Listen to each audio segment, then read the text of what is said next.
The 1968 Elizabeth II new pence 10 coin is a notable piece in British numismatic history, not only for its intrinsic design and composition, but also for its contextual placement within the United Kingdom's transition to a decimal currency system.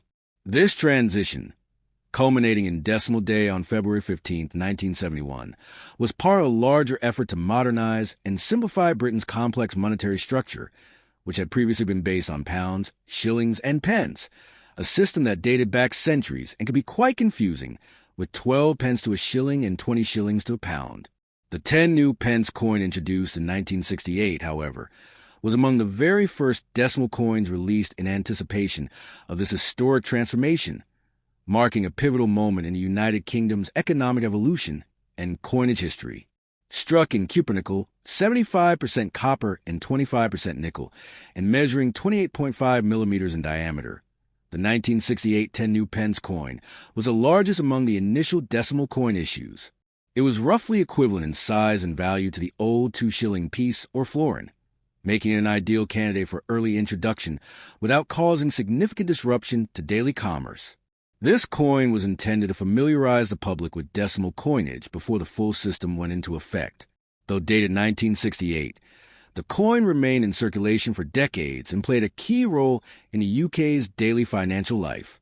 On the obverse front, the coin proudly bears a portrait of Queen Elizabeth II, as designed by artist Arnold Machin. This particular effigy, known for its stately, youthful depiction of the Queen wearing the girls of Great Britain and Ireland tiara, was introduced in 1968 and used on British coinage until 1984. The portrait reflects not only the monarch's image but also the stylistic values of the late 1960s, favoring a refined elegance over overly elaborate detail. The inscription encircling the portrait reads, Elizabeth II de-reg in 1968, which stands for Elizabeth II, by the grace of God, Queen, Defender the Faith. This formula, rooted in centuries of regal tradition, emphasizes the monarch's divine right to rule and her religious authority, a remnant of the Tudor and Stuart eras when such claims were central to royal legitimacy. The reverse back of the coin features a majestic crowned lion, standing facing left with a proud and noble bearing. This heraldic lion is symbolic of England and is taken from the crest of England's royal coat of arms, intended to evoke strength, heritage, and authority. It was designed by artist Christopher Ironside, who won a Royal Mint design competition held in the mid-1960s for the new decimal series. The inscription on this side simply reads New Pence across the top and 10 at the bottom, bold, straightforward, and easy for the public to read. The words New Pence were chosen intentionally to differentiate these new decimal coins from the old pre-decimal pennies and to avoid confusion during transition. What makes the 1968 issue particularly interesting for collectors is its pre-decimal day release and its status as a transitional coin. It represents a moment in history when Britain was navigating between two systems, with tradition on one hand and modernization on the other. It also predates many of the inflation-driven redesigns that later impacted British coinage in the 1980s and 1990s. From a minting perspective, the 1968 10p coin saw massive production, with over 336 million coins struck to ensure adequate circulation before Decimal Day. As such, while not rare in terms of mintage, it holds a special value to collectors for its historical significance and role as the first decimal 10p. Over time, the physical characteristics of the 10p coin would change. In 1992, a smaller, lighter version of the coin was introduced, and the original large-size version was gradually withdrawn from circulation. This means that original 1968 coins became less common in pocket change and more likely to be found in private collections, coin albums, or in the hands of nostalgic Britons. The new pence wording itself was also changed to 10 pence in 1982, further distinguishing the early decimal coinage from its later iterations. As a result, coins marked new pence only exist between 1968 and 1981. Creating a defined and collectible subgroup within the larger 10p coin family. From a historical and cultural standpoint, the 1968 Elizabeth II new pence 10 coin also reflects Britain's post-war identity, emerging from empire, embracing European integration, with Britain joining the European Economic Community in 1973 and modernizing its economic systems. It is a coin that, in both metal and meaning, encapsulates an era of profound change. Even its use of cupenicle instead of silver or bronze aligns with the era's economic pragmatism and industrial advancements. It's also worth noting that decimalization was not merely a financial reform. It was a reflection of Britain's intention to remain competitive and relevant in a globalized post-imperial world. Today, while the 1968 10 new pence coin has no premium value in circulated condition due to its high mintage, it remains a popular item among collectors, especially those interested in decimal transition coins, Queen Elizabeth II's reign, or British coinage design. Uncirculated specimens or proof issues may fetch higher prices, especially in graded condition by institutions like NGC or PCGS. But perhaps more important than monetary value is the historical narrative the coin carries, the way it represents a country in transformation, the reign of one of the 20th century's most enduring monarchs, and the meticulous artistry of designers like Ironside and Mackin. In essence, the 1968 Elizabeth II 10 new pence coin is more than just a piece of metal. It's a window into Britain's past, a marker of continuity and change, a product of design excellence, and a tangible reminder of a time when entire generations had to learn to count their change in a new way. As such, it holds a place not just in collections, but in the story of Britain's national identity, royal legacy, and economic modernity.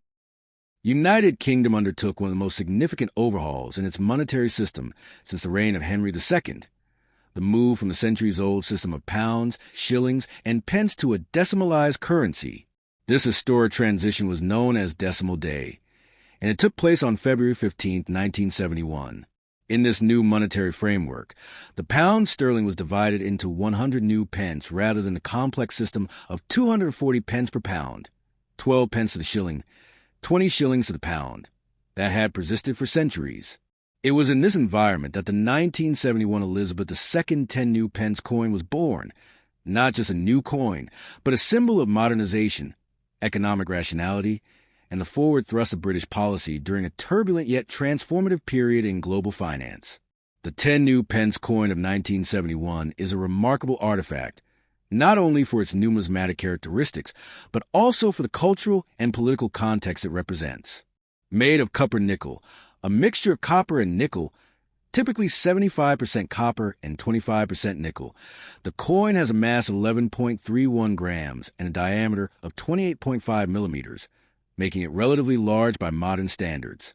It featured a reeded, milled edge common among coins of higher value to deter clipping, a practice in which bits of precious metal were shaved from the edges of coins.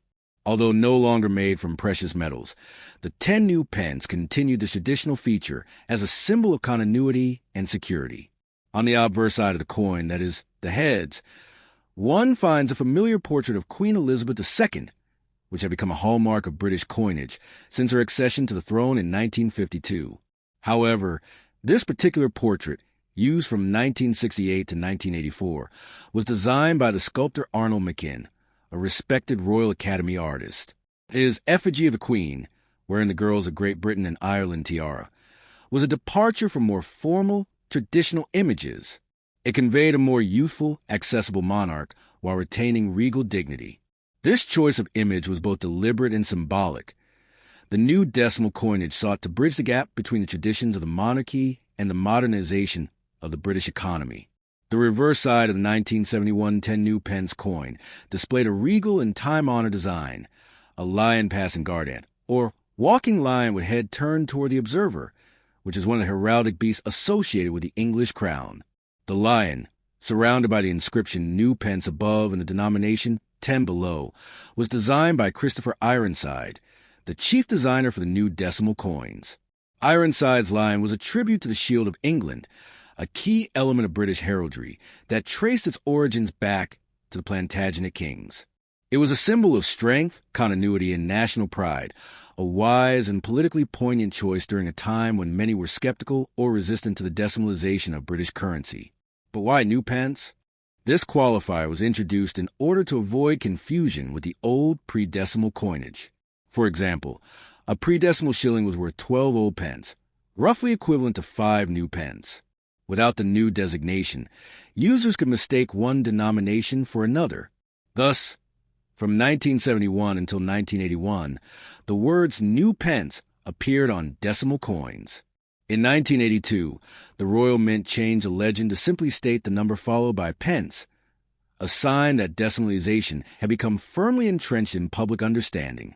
The production of these coins was a responsibility of the Royal Mint, which had relocated in the late 1960s from Tower Hill in London to a new facility in Llantrisant, Wales, partly to handle the immense logistical demands of the decimal changeover.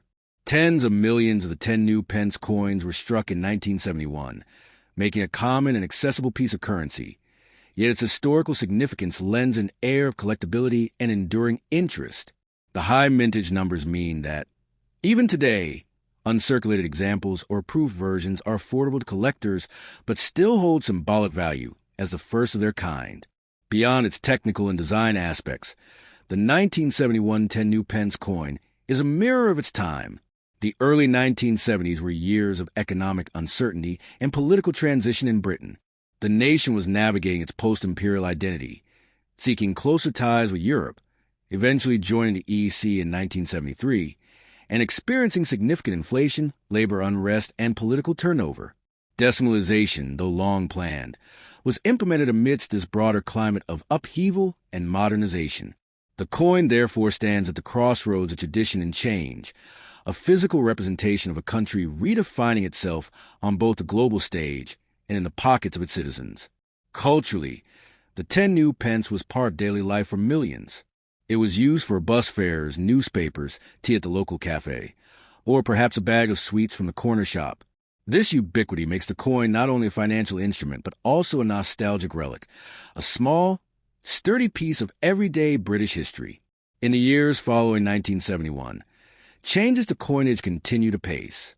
In 1992, the original large-size 10 pence coin was reduced in size to the smaller 24.5 millimeters diameter still in use today, due to advances in vending machine compatibility, cost efficiency, and general convenience. The older coins were gradually withdrawn from circulation, and by 1993, the large-format 10 pence coins, including the 1971 issue, ceased to be legal tender. In numismatic circles, the 1971 10 new pence coin enjoys a place of respect rather than monetary premium. Its value is generally modest unless found in brilliant uncirculated BU or proof sets, which were issued in smaller quantities for collectors and feature higher quality strikes and finish. Nevertheless, collectors and historians alike treasure the 1971 issue not for rarity, but for the story it tells of a nation redefining itself through one of the most intimate and everyday symbols of sovereignty and stability, its money. In sum, the 1971 Elizabeth II 10 new pence coin is more than just a disc of metal. It is a snapshot of history, a coin that bridges the ancient and the modern, monarchy and mint, empire and economy. From its bold inscription of New Pence to its line of England and youthful queen, it tells a story of confidence and change, of continuity and transformation. Holding this coin today is to hold a piece of Britain's long journey into the modern financial world, a tangible reminder that even small things, like a 10 pence piece, can carry the weight of centuries and the promise of future change.